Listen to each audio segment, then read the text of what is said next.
Welcome sa Dries TV. Kung interesado ka sa ganitong news, huwag kalimutang isubscribe ang ating YouTube channel. Maraming salamat! Welcome po ulit sa ating panibagong update tungkol sa Kim Pao. Ihahatid ko po sa inyo ang pinakabago at pinaka-latest na mga kaganapan tungkol sa kanila.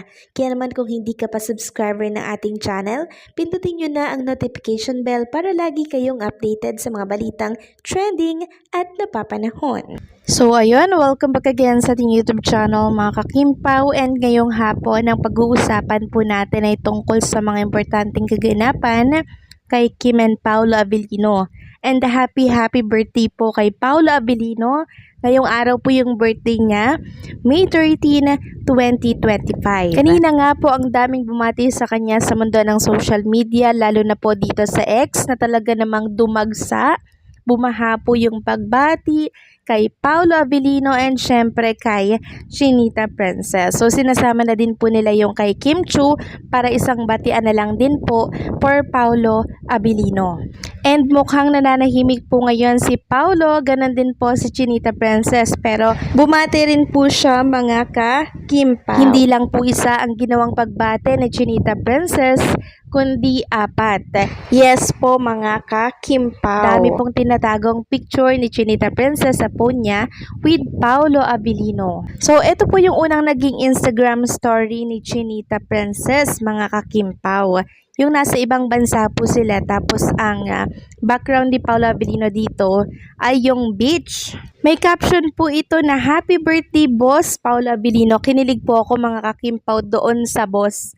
And I'm sure hindi lang ako yung kinilig dito, maging yung mga nakakita, mga nakabasa po ng salitang boss. So ano po ang interpretasyon niya sa boss? Ako kasi mga ka-Kim Pao, ang pagkakaunawa ko sa boss, pag si Paolo ang tinawag po ng boss ni Chinita Princess, si Boss Paolo yung may karapatan for Chinita Princess. Kasi boss boss, okay ba tong suot ko? Basta may kung anong nakakakilig sa pagtawag ni Chinita Princess ng boss kay Paolo Abilino. Kayo ba? Anong interpretasyon niya dito? Mamaya mag-comment kayo ha, pagkatapos ng ating update. Then yung pangalawa niyang post sa Instagram story, etong picture ni Paolo Abilino, hindi ko alam kung sa ibang bansa to or parang sa Baguio mga ka-Kim Pao. Sabi ulit dito ni Chinita, happiest birthday Paolo Abilino. Tapos wala nang boss mga ka-Kim Pao. Tapos makikita nyo dyan yung emoji na parang may cheers ng beer. Tapos may kindat. So I think bago lang tong picture na to mga ka-Kim Pao. And hindi lang ako ang may think niyan. Maging ang ilang mga Kim Pao fans. And sabi nga po nila, mukhang crinap ni Chinita Princess. Tapos katabi daw po si Kim Chiu. Yan yung mga usapan nila. So parang nasa Baguio mga ka-Kim Pao or nasa province, no? Parang may ganito Parang baka dyan sila nagbe-vacation mga ka-Kim Pao. Tapos yung pangatlong post ni Kim Chiu, eto pong mga picture na pinagsama-sama with Chinita.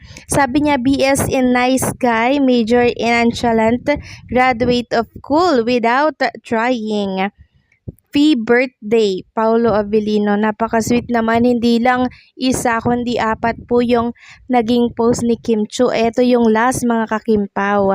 Kung saan, ito po ay kuha doon sa set ng My Love Will Make You Disappear. Nakasmile dito si Paolo Abilino. Ang cute nga po niya dito Sabi po ni Kim dito, wishing you many more birthdays, good health, and smiles like this. Then may 3 emoji dyan si Chinita Princess, tapos may cake. Enjoy your day, Boss Paolo Abilino. So binalik niya po ulit yung boss mga ka-Kim Pao. So napaka-sweet namang talagang tunay ni Chinita Princess mga ka-Kim Pao. Kung dati, isa lang yung post niya, no? 2, 3, 2023, isa lang post niya Tapos 2024, 3. Ngayong 2025, 4. Pag siguro 2026 na 6 na po mga ka-Kim Pao. So every year nadadagdagan po yung picture at pagbati po kay Paolo Abilino. Sabi nga nila, nung 3 pa lang yung Instagram story ni Chinita Princess per Paolo, I love you daw, kaya 3, naging 4. Di I love you so much yun. So eto po talaga yung inaabangan po ng lahat mga ka-Kim Pao, yung pagbati po ni Chinita Princess per Paolo Abilino ng happy birthday. And eto pa yung isang inabangan ng mga Kim Pao fans. Huwag kayong mag-deny. Nagpunta kayo ng It's Showtime kanina para tingnan si Kim Chiu kung present. And nung nakita nyong wala si Kim Chiu, ang saya nyo at kinikilig kayo, no? Huwag kayong mag-deny. Alam ko yan kasi maging ako, ganon din mga ka-Kim Pao. Nagbabasa nga ako kanina sa live chat po ng It's Showtime.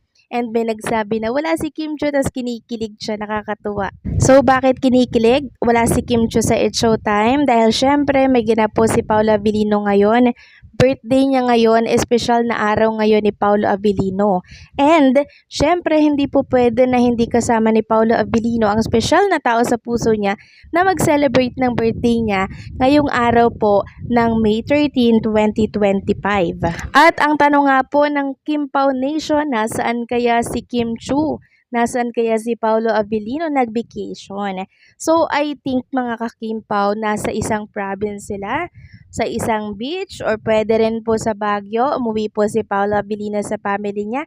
So, alin man dyan mga ka-Kim Pao. Basta ako, basta masaya lang silang magkasama, masaya na din po ako mga ka-Kim Pao kahit nasaan man po silang lugar. Kasi sabi ko nga po, deserve ni Kim and Paolo Abilino maging masaya mga ka-Kim Pao. And kung bukas wala pa din po si Chinita Princess sa It's Showtime, medyo mahaba-habang vacation yan mga ka-Kim Pao. For sure, susulitin nila ang ganap na to, yung event na to, yung special day na to for Paolo Abilino. Kasi minsan lang mag-birthday sa isang taon, why not nga naman na sulitin natin. Eto, 'di ba, magpakasaya tayo, pumunta tayo sa masayang place na kung saan marerelax tayo kasi si Kim and Paolo Abilino po, napakasipag na tao niyan, napakasipag na artista niyan. Kaya naman deserve nilang magsaya mga ka-Kim Pao ngayong special na araw po ni Paolo Abilino. Malay nyo, double celebration pala yung naganap, di ba? Birthday ni Kim at the same time, birthday din ni Paolo Abilino.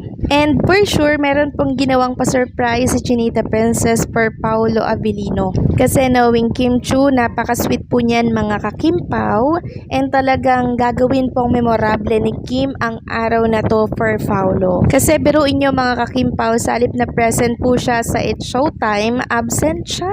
Talagang umabsent siya for Paolo Abilino. Ano pa bang iisipin natin na dahilan kaya umabsent po si Chinita Princess? Wala akong ibang naiisip kundi yung tungkol doon sa birthday ni Paolo Abilino. Kasi after po mga ka-Kim Pao ng Instagram story ni Chinita Princess, balik pananahimik na naman si Kim Chiu. Ganon din syempre si Paolo Abilino na kung saan tahimik na po kahapon pa. Actually si Chinita Princess after po ng pagboto, nagmaliw na agad, nag-disappear na po agad. And then ngayong araw, so bali ilang araw nang nawawala si Kim Chiu. Padalawang araw na ngayon. Pero wag kayong mag-alala mga ka-Kim Pao dahil nakaantabi naman tayo sa mga ganap po ni na Kim and Paolo. So paano, hanggang dito na lamang update natin. See you on my next one.